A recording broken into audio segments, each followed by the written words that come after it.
Hello दोस्तों, मेरा नाम है पवन और आप देख रहे हैं थिंक फिटनेस। तो आज का जो वीडियो है वो है सेट्स के ऊपर कि आपको कैसे जिम में सेट्स लगाने हैं जिससे आपको अच्छी मसल ग्रोथ मिल सकती है। तो मैं पहले बताना चाहूँगा कि वीडियो बिगिनर्स के लिए नहीं है। जिन लोगों को अगर ट्रेनिंग करते हो थोड़ा टाइम हो गया है, मतलब साल या उससे ऊपर हो गया है या काफ़ी साल हो गए हैं, तो उन्हीं लोगों के लिए है। हाँ, अगर कोई बिगिनर इसको देख रहा है तो वो अपनी नॉलेज बढ़ाने के लिए इस चीज़ को देख सकता है और फ्यूचर के लिए समझ सकता है। बट एक ही अभी उनको इस तरह की ट्रेनिंग करने की ज़रूरत नहीं पड़ेगी। और इस वीडियो में मैं कोई भी ऐसी सुपर सेट्स वगैरह की या ड्रॉप सेट्स वगैरह की टेक्निक नहीं बताने वाला हूँ। जो हमारे जिम में ट्रेडिशनल हम स्ट्रेट सेट्स लगाते हैं तो उनको किस तरीके से लगाना है उसके ऊपर बात करूँगा। तो मैं आपको बताता हूँ कि लोग जिम में सेट्स कैसे लगाते हैं, या हो सकता है आप में से भी कुछ लोग इस तरीके से ट्रेनिंग करते हो, क्योंकि मैं भी आज से कुछ टाइम पहले तक इसी तरीके से ट्रेनिंग करता था जब मुझे नॉलेज नहीं थी। तो सपोज़ कर लीजिए कि आपकी बेंच प्रेस है लगभग 100 किलो की। तो हमने स्टार्ट किया 10-10 किलो वेट डाला, और मतलब 20 किलो बारबेल का वेट होगा तो 40 किलो। फिर उसके बाद हमने डाला 60 किलो हमने करा, और फिर उसके बाद 80। और कुछ लोग या तो 90 करते हैं या फिर कुछ लोग डायरेक्ट 100 पे जंप करके, और जितने भी उनसे रैप लगे 1 2 3, और उसके बाद कोई पीछे स्पॉटर खड़ा होता है वो हेल्प कराने लगता है।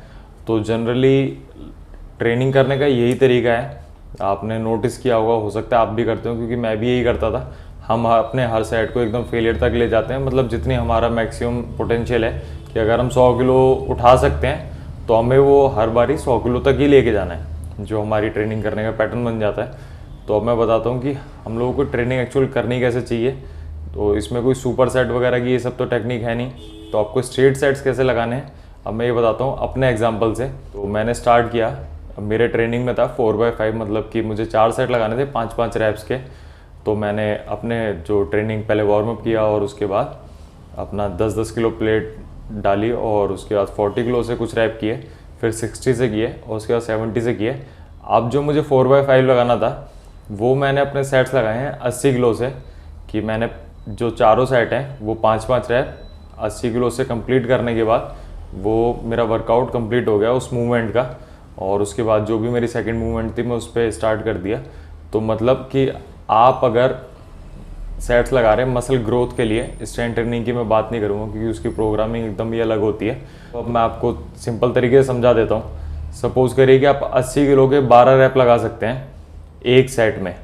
तो आपको अब 4 सेट करने हैं, तो आप उस वेट को मतलब 12 रैप ना लगाते हुए 8 रैप रख लीजिए, क्योंकि जब आप लगाएंगे तो धीरे धीरे बॉडी फटीग होती है। तो आपने पहला सेट 8 रैप लगाया, दूसरा 8 लगाया, तीसरा और चौथा भी अगर आप 8 रैप उसमें लगा लेते हैं तो नेक्स्ट वीक जब आप बेंच प्रेस को ट्रेन करेंगे तो आप उसमें 2.5 से 5 किलो वेट बढ़ा लीजिए। तो अब होगा ये कि आपके पहले सेट में या दूसरे सेट में आप 8 रैप तो निकाल लेंगे, बट ये कि उसके बाद धीरे धीरे जब बॉडी फटीग होगी तो हो सकता है आपसे 6 रैप लगें या आपसे 7 रैप लगें। तो उसके बाद आप उस वेट से प्रैक्टिस करिए, और जब तक आपके उसमें 8 रैप्स ना आ जाए तो आप तब तक वेट मत बढ़ाइए। उसके बाद आप उस वेट को इंक्रीज़ कर सकते हैं। तो यही टेक्निक होती है अगर हम मसल ग्रोथ वगैरह के लिए ट्रेन करते हैं, क्योंकि मोस्टली लोग जो मेरे को जानते हैं, मुझे कभी बताते हैं अपना ट्रेनिंग शेड्यूल, तो ये कहते हैं कि भाई मैं 15 सेट लगाता हूँ, मैं 20 सेट लगाता हूँ। और मुझे सुन के ऐसा लगता है कि 15-20 सेट लगाना तो इतना फटीगिंग है कि उसके बाद तो इंसान को घर जाने में भी दर्द होने लगेगा। क्योंकि 15-20 सेट अगर हम ये जो वर्किंग सेट्स की मैं बात कर रहा हूँ बहुत ज़्यादा टफ हो जाते हैं। तो एक्चुअली ट्रेनिंग करने का पैटर्न उनका यही होता है कि वो 40, 60, 80, 100 और ऐसे बढ़ाते गए और एंड तक ले गए, और किसी ने हेल्प कराई और उसके बाद अपना वर्कआउट हो गया। तो इस तरीके से ट्रेनिंग नहीं करनी है। आपको जितने भी कंपाउंड मूवमेंट है उस पर मैंने बता दिया कि आप जो भी रैप रेंज रखते हैं, मान लीजिए अगर आप 10 रैप पे ट्रेन कर रहे हैं तो आप ऐसा वेट उठाइए कि जिसके आप 13 से 14 रैप लगा सकते हो एक सेट में। तो आप उसके 4 सेट लगाइए, मतलब कि आपने 80 किलो से लगाए तो 4 सेट उसी वेट के लगाइए, और उसके बाद अगले हफ्ते फिर इंक्रीज़ करिए और उन्हीं सेट्स को काउंट करिए। आपने जो उससे पहले सेट लगाए थे उनको काउंट नहीं करना है। अब मैं ये भी बता देता हूँ कि उनको एक्चुअली हम रैंप अप सेट कहते हैं, कि आपको वहाँ तक लाने के लिए कि आपके वर्किंग सेट्स तक। तो आपको उसके लिए वो यूज़ कैसे करने हैं।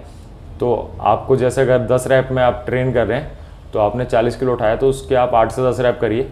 60 किलो से आप 6 रैप लगाइए, और 70 किलो से आप 2 से 3 रैप या 4 रैप लगाइए। और उसके बाद फिर जब आपने 80 किलो उठाया तो उसका 1 रैप लगा के और उसे रख दीजिए। अब उसका 1 रैप लगाने के लिए क्यों बोल रहा हूँ कि आप में से बहुत लोग जब ट्रेनिंग करते होंगे तो ये फील करते होंगे कि जो वेट आपको पहले सेट में हैवी लगता है और अगर आप बाद में उससे हैवी वेट भी उठाते हैं या उसी वेट से दोबारा रेपिटेशन लगाते हैं तो आपको इजी लगने लगता है, तो वो आपका सेंट्रल नर्वस सिस्टम एक्टिवेट होने में और लोड को अडेप्ट करने में थोड़ा टाइम लेता है। तो उसे स्टार्ट करने के लिए आप उसे 1 रैप लगाएंगे तो बॉडी को थोड़ा स्ट्रेस में आएगी और उस वेट के अंडर, तो वो उस हिसाब से नर्वस सिस्टम आपका एक्टिवेट हो जाएगा और आप इजीली वो सेट्स लगा पाएंगे। तो अब इसके बाद बात करते हैं आपके जो जितने भी कंपाउंड मूवमेंट है आपको इसी तरीके से ट्रेन करनी है। आइसोलेशन में आपको क्या करना है, आइसोलेशन में आपको ये रैप रेंज बड़ी रखनी है। मतलब कि दिक्कत ये है कि वो सिंगल जॉइंट मूवमेंट है तो उसको आप बहुत ज़्यादा लोड नहीं कर सकते, क्योंकि लेटरल रेज, बाइसेप्स कर्ल और ये सब चीज़ों में हम बहुत ज़्यादा वेट नहीं उठा सकते हैं, जैसे कि हम शोल्डर प्रेस वगैरह में, डेड लिफ्ट में और स्क्वाट्स में उठा सकते हैं। तो उसके बाद अगर आप जैसे बाइसेप्स कर्ल कर रहे हैं तो अगर आप 10 रैप लगा सकते हैं या 12 रैप लगा सकते हैं 30 किलो की बारबल कर्ल से, तो आप उसको थोड़ा सा रिड्यूस कर लीजिए। मतलब कि आप उसको 25 किलो कर लिया और आप उसके डायरेक्ट 4 सेट लगाइए, और अगर आपने उसमें 10 रैप निकाल लिए तो उसके बाद आप इंक्रीज़ कर सकते हैं। 10 से नीचे रैप रेंज को मत रखिए, क्योंकि जो सिंगल जॉइंट मूवमेंट होती हैं वो बहुत ज़्यादा स्ट्रॉन्ग नहीं होती, तो उस पर बहुत ज़्यादा उनके कनेक्टिव टिश्यू पे और टेंडन वगैरह पे जोर नहीं डालना चाहिए। तो आप उसकी रैप रेंज बड़ी रखिए, 10 से नीचे मत जाइए। और 15 तक अगर आप जैसे कि 10 किलो से कर रहे थे प्रैक्टिस और आप 15 रैप तक उसे ले जाते हैं, उसके बाद आप वही डंबल को 12.5 किलो कर दीजिए।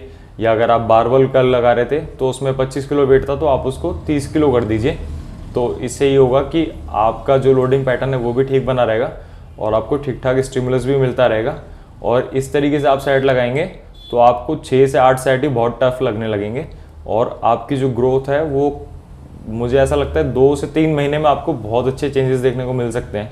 तो मैं होप करता हूँ कि आपको इस वीडियो से हेल्प होगी, और अगर आप इसको इम्प्लीमेंट करते हैं अपनी ट्रेनिंग में तो मुझे उसके बाद कमेंट सेक्शन में ज़रूर बताइएगा कि अगर आपको कुछ इंप्रूवमेंट देखने को मिलती है।